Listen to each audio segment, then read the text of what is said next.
Once upon a time, there was a small, isolated village surrounded by dense forests.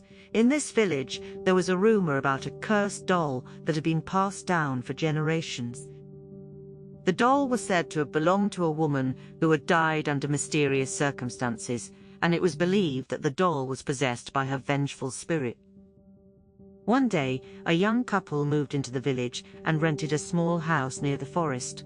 The husband was a writer, and he hoped to find inspiration for his next novel in the quiet surroundings. However, so on after they settled in, strange things began to happen. At first, it was just small things like objects moving on their own, but as time passed, the occurrences became more and more frightening. One night, the wife woke up to find the cursed doll sitting at the foot of their bed, its eyes staring straight at her. She tried to wake her husband, but he was in a deep sleep and wouldn't wake up.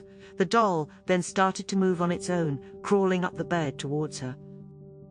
Terrified, the wife managed to jump out of bed and flee to the living room.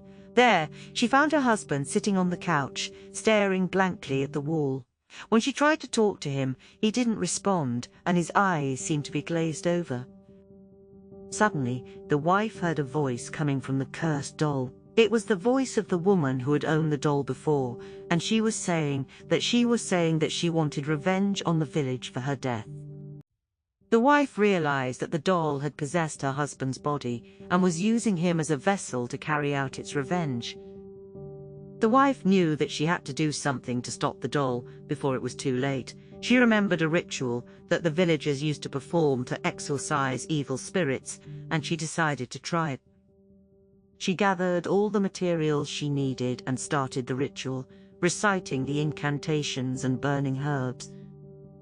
As she did so, she felt a cold wind blow through the room, and she heard the cursed doll screaming in agony. Finally, the doll burst into flames, and the possessed husband collapsed onto the floor, unconscious. The next morning, the couple left the village and never returned. The villagers never spoke of the cursed doll again, and the writer never wrote about his experiences in the village.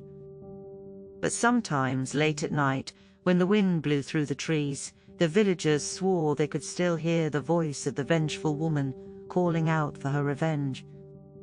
Once upon a time, there was a small, isolated village surrounded by dense forests.